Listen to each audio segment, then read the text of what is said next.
I'm Durga, your travel guide to help addicts navigate sobriety for maximum peace, happiness, and fulfillment, and offer insight and guidance for their friends and loved ones. And this is How to Sober, my channel where I share lessons, experience, and perspective on the various life challenges and obstacles that arise the longer you remain free from addiction. This channel is never meant to substitute a 12-step or other recovery program, nor are any of the views and opinions expressed here meant to represent those programs as a whole. I'm simply here to help you along your sober journey and enhance your chances at maintaining strong, satisfying, relapse-free sobriety. These are the things that have worked for me, and maybe they will work for you too. So let's talk.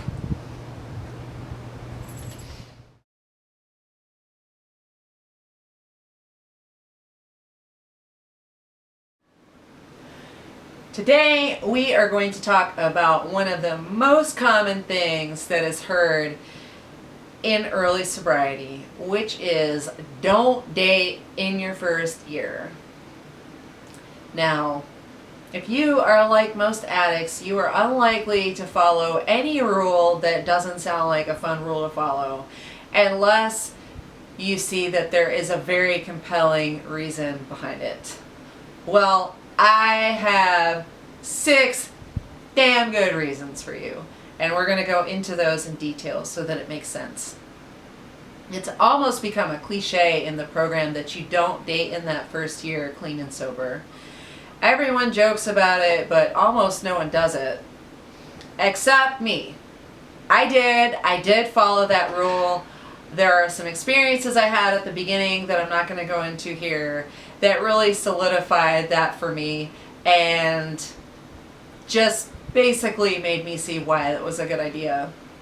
Staying out of relationships and entanglements in my first year really did save me a whole lot of aggravation.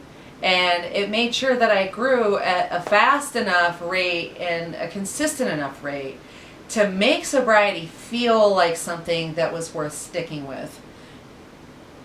And so just so we're clear on definitions here, by relationships and entanglements, what I mean is dating, situationshipping, friends with benefits-ing, and any other ing that involves getting it on with another human being. Okay, so Tinder, Grindr, Bumble, Hinge. If you're on the apps, I'm not judging you. I highly would recommend considering getting off of them for a while and listening to what I'm telling you. But what's the big deal, you ask? I know, you may be skeptical. You may even be one of those people that rolled their eyes or just completely shut off when you heard this, or maybe you've already had to learn it the hard way once or twice and you're teetering it on the edge of trying it again. So, try and avoid contempt prior to investigation. Here are 6 very compelling reasons why you should follow this rule too. Make sure you watch this video all the way through to the end for some advice on how to deal with your urges, as well as what to do if you're already in a committed relationship when getting sober. Number 1, it dramatically reduces your chance of relapse. Addicts are emotionally fragile beings who tend to obsess over everything and don't handle rejection well. When you combine that with the general tendency to self-sabotage and the total lack of ability to regulate and organize our own thought processes, especially in response to the stimulus from the world around us, the chances of us being able to maintain and sustain a healthy relationship without developing better relationship skills first are almost 0. And that means that the likelihood of us screwing it up is extremely high. How do addicts generally handle screw-ups, especially emotional screw-ups, or not getting what we want? Not well. Not well at all. In fact, there is an entire section of the big book that is dedicated to this point. I'm going to remind you of it right now. Selfishness, self-centeredness. That we think is the root of our troubles, driven by 100 forms of fear, self-seeking, self-delusion, and self-pity. We step on the toes of our fellows, and they retaliate. Sometimes they hurt us, seemingly without provocation, but we invariably find that at some time in the past, we have made a decision based on self, which later placed us in a position to be hurt. So our troubles, we think, are basically of our own making. They arise out of self, and the alcoholic is an extreme example of self-will run riot. We must be rid of this selfishness. We must, or it kills us. And then it goes on a little bit further to say, many of us had moral and philosophical ideals galore, but we could not live up to them, though we would have liked to. So, nowhere does our self-centeredness manifest itself more than in intimate relationships, whether they're casual or whether they're romantic. Now, this isn't entirely your fault. When you're in your first year of sobriety, your neurological system is completely out of whack, and your brain is literally wired to drink and use every time you feel discomfort because you haven't learned the proper skills to regulate your emotions yet. Worse, the feel-good chemical production in your brain has gone offline. That means that your brain's natural ability to produce dopamine, oxytocin, serotonin, and norepinephrine, which are the hormones that help you to remain stabilized and give you a sense of general well-being and safety in the world, are pretty jacked, which means the only coping mechanism you have for dealing with negative feelings is to use external sources and hope that they can fill you up. Most obviously, those sources are your drug of choice. When turning to healthy coping behaviors is not yet second nature, you are extremely vulnerable to regressing to past unhealthy coping behaviors. Of all the causes of relapse in early sobriety that I've seen over the past 22 years, relationship drama is by far one of the biggest. Number 2, I don't want to hurt your feelings, but you, my love, are an emotional black hole. And what does a black hole do? That's right, it sucks up all the light. It's where everything disappears, like that one sock that went into the washing machine and never makes it out of the dryer to be seen again. You're a walking void looking for anything that isn't a drink or a drug to fill you up. So what's the first thing you get fascinated with? Some hottie that you think is going to make you feel better, and then, just like with substances, nothing is ever enough. The same mind that fixates on how to get the next drink or the next drug is the mind that starts fixating on another person when you're in limerence, which is infatuation, or when you even think you're in love, or maybe just when you're in lust. Basically, I'm saying that at this stage in sobriety, you're a taker. You might not mean to be a taker, but you're a taker because you're looking to get filled up and you just simply don't have that much to give. You have no idea who you are apart from your addiction. Your life direction has been thrown completely offline by the time you end up getting into a program or attempting to get sober. You most likely have some sort of insecure attachment or attachment trauma combined with few to no relationship skills, probably some issues with boundaries, and you're looking for as much of whatever or whoever you can get your grubby little hands on that seems to fix how you feel inside. So you either give too much and set yourself up to be depleted and resentful and not attending to the things that you need to do to work your program, Or you give too little and rack up a long list of things to make amends for. For example, you may discover that you have a bottomless appetite for sex, which causes you to use and abuse people in some very unsober ways. And if you want to stay sober, you will have to go back and apologize to all those people. Doesn't matter how common and socially accepted this is outside of a program of recovery. Once you get into recovery, for every mess you create, that's a mess that you have to go back and clean up. So try not to create more messes for yourself, especially if you haven't even done your first 9 step yet. So, not to hurt your feelings, but even the most loving, sensitive, and well-meaning addict is pretty toxic in intimate relationships until they heal their addiction.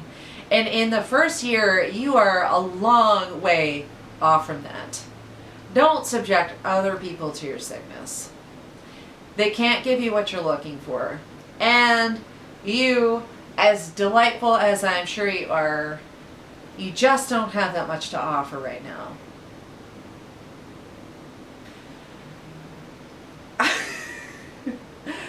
Okay, number 3. The people you will attract will be just as sick as you are. The fastest way to double your problems, hi. The fastest way, Swati. The fastest way to double your problems when you're trying to get sober and build a foundation for yourself where you can stay sober is to go and attach yourself to people who are just as sick as you. Why am I saying the people you attract will be just as sick as you? Well, because like attracts like. Healthy, securely attached people with communication skills, emotional regulation skills, relationship skills, basically who are functioning adults, do not go sniffing around alcoholics and addicts in their early sobriety to fulfill their relationship goals. And honestly, it can often take the first few years of your sobriety before you have any real skills at creating and sustaining healthy relationships. People that are codependent with a hero complex and want to rescue you are often attracted to people in early sobriety. And that's the best case of all the scenarios.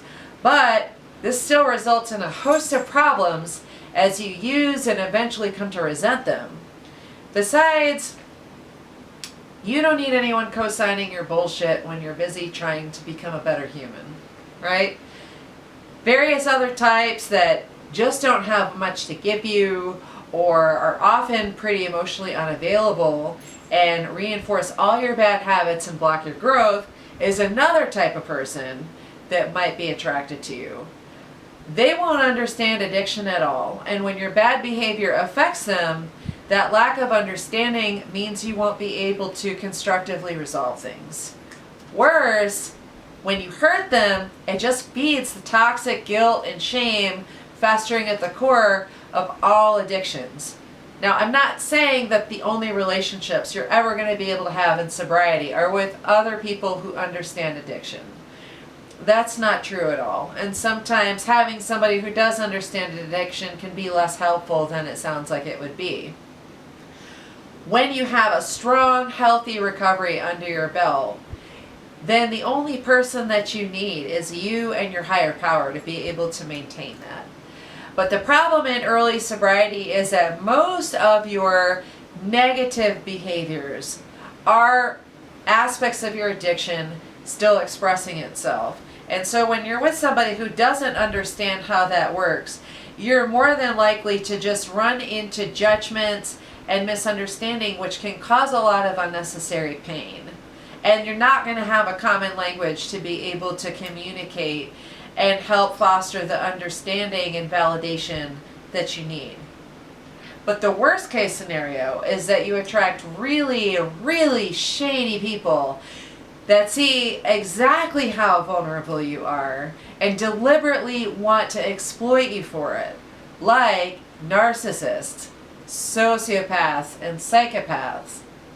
Now, not to scare you too much, but they exist both in and out of the program, and you won't be able to recognize it or know what the early red flags are until you get some time under your belt.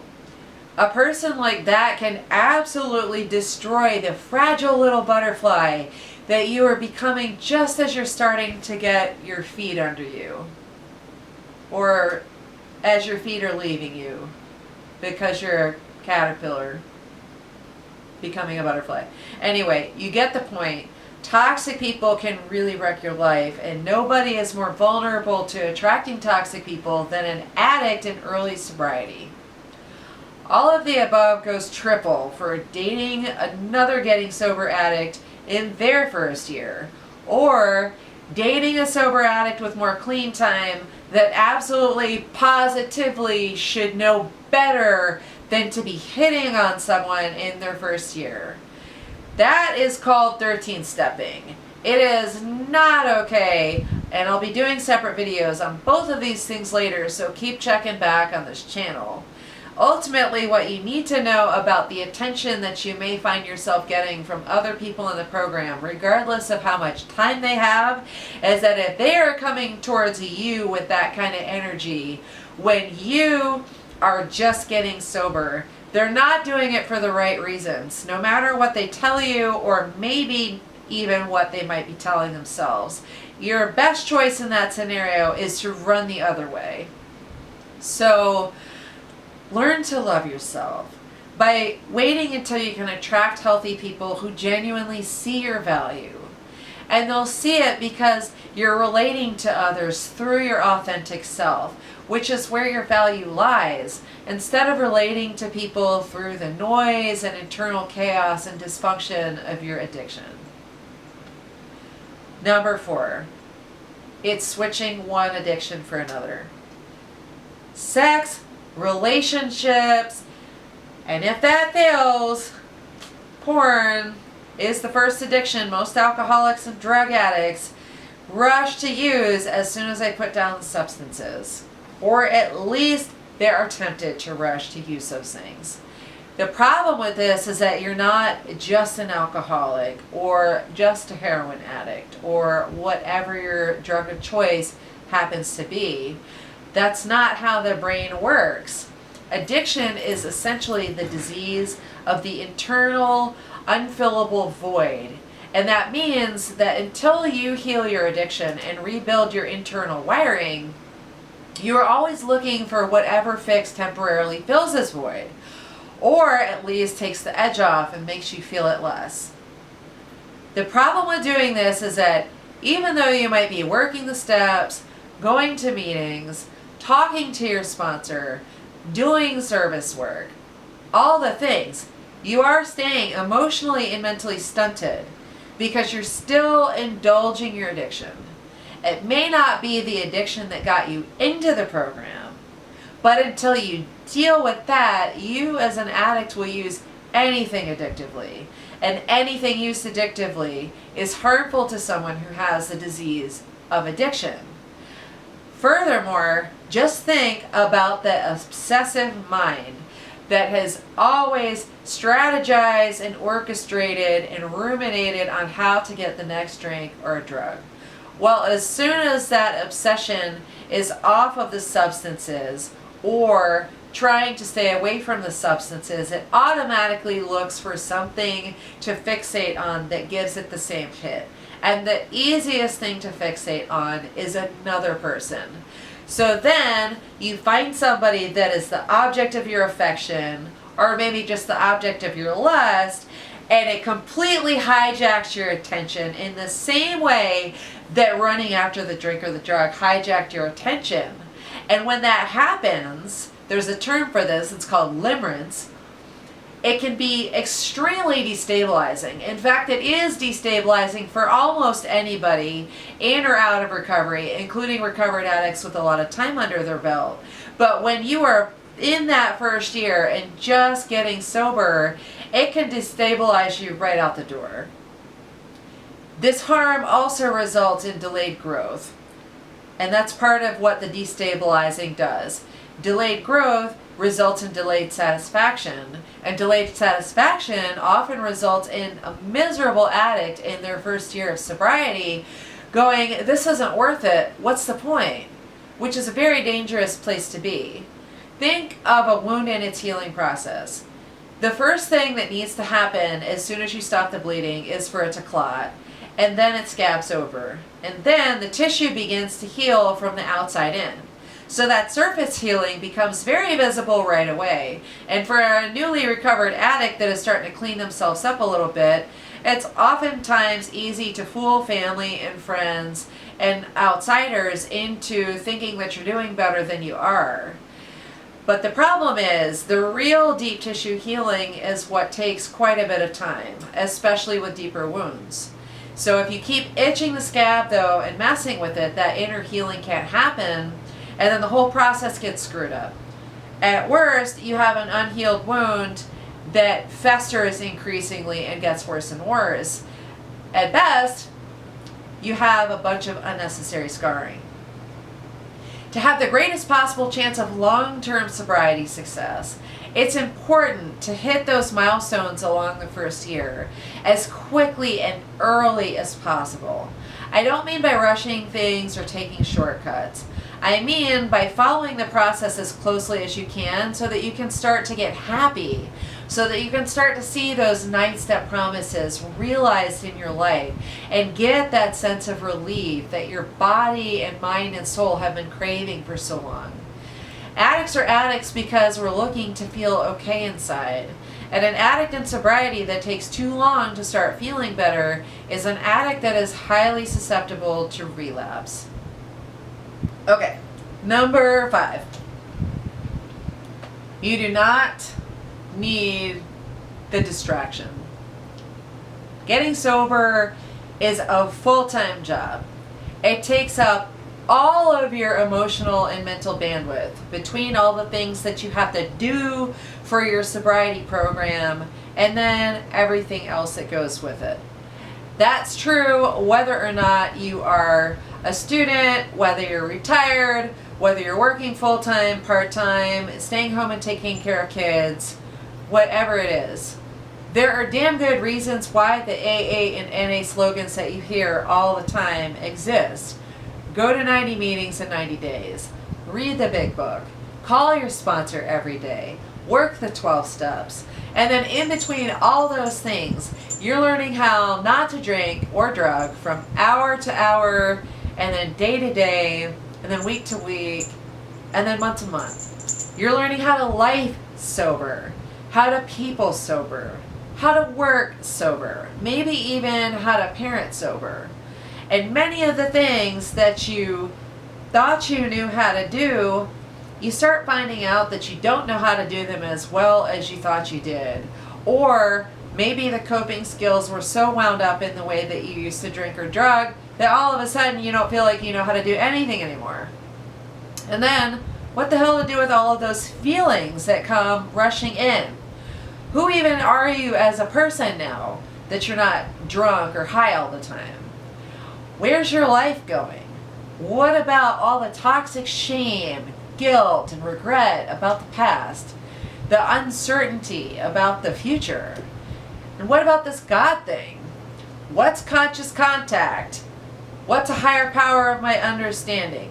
All of your issues about your 2nd and 3rd and 11th step, basically that whole God component of a recovery program, really suck up a lot of bandwidth.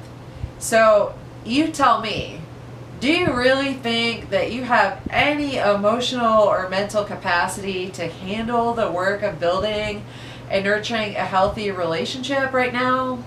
Especially, as I said in number 2, with no healthy relationship skills.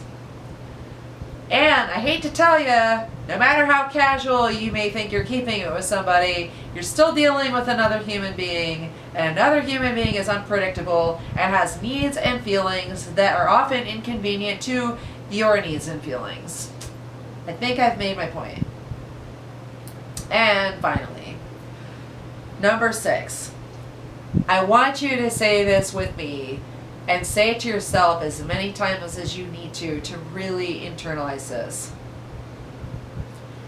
No amount of love, validation, and attention will ever be enough if you don't first know how to love yourself. Above all, this is the most important reason you shouldn't get involved in your first year. The ever-present yawning void that is your addiction can only be filled with two things.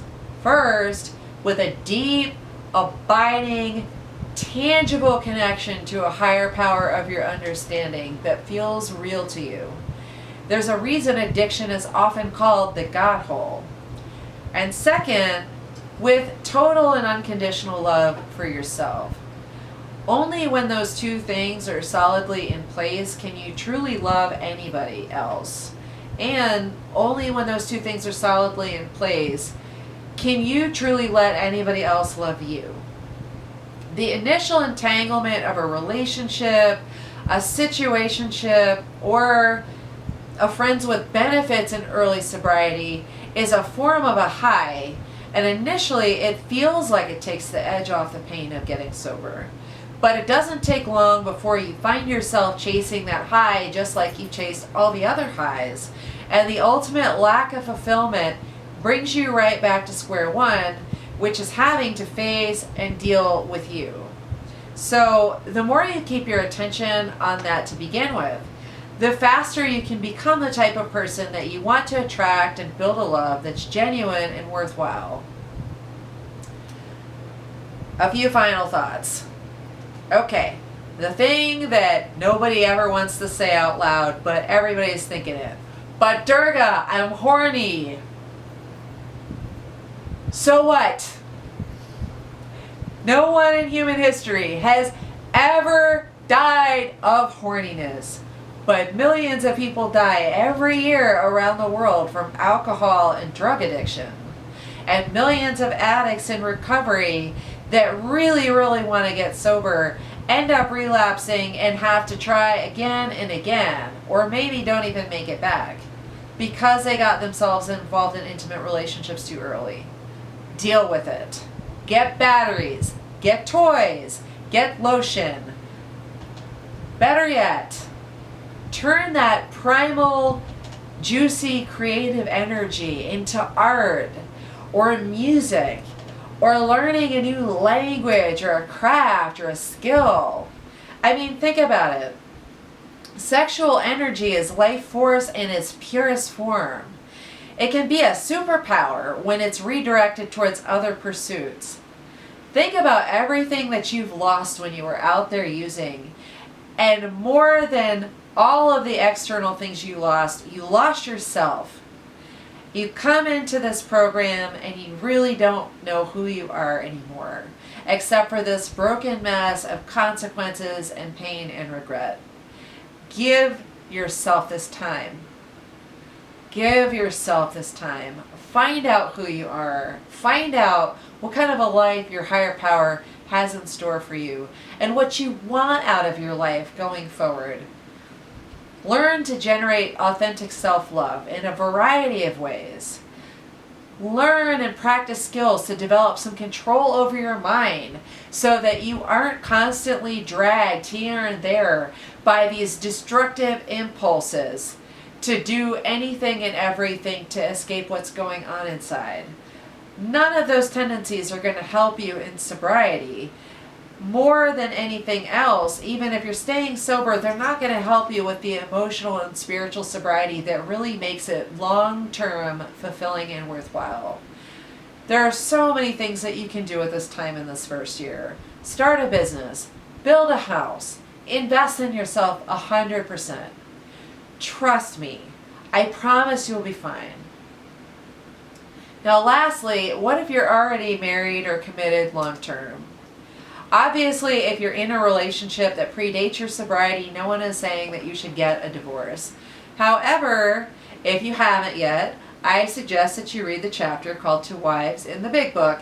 Even though it may seem a little outdated in terms of language, it is very relevant to these types of relationships.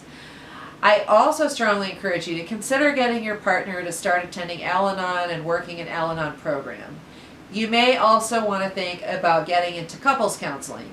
The reason for this is that as you change, your relationship's going to change. And as you start working on all of your stuff, your partner's stuff is going to start getting triggered and coming to the surface.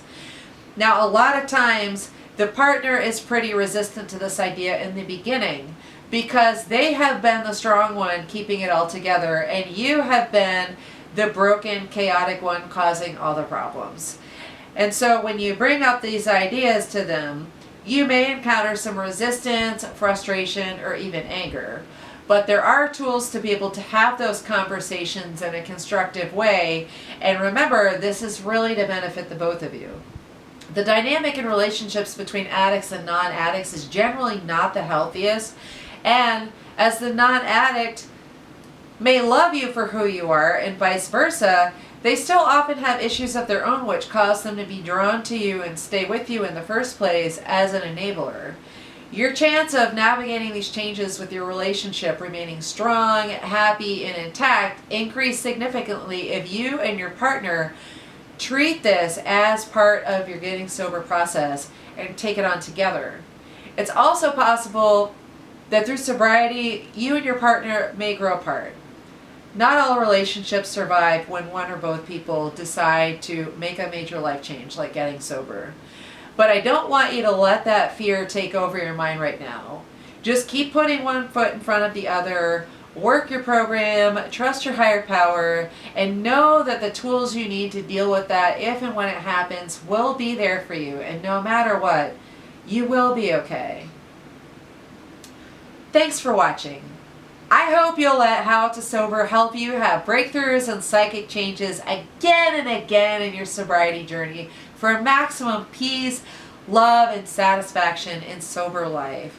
No matter what you've seen or heard, relapse is not a requirement. If you do it right and stay committed, you never have to drink or use again. So don't let anything get between you and your program. Please like, share, and subscribe. And don't forget to check back on Sundays for more videos. And as always, keep coming back. It works if you work it. Bye.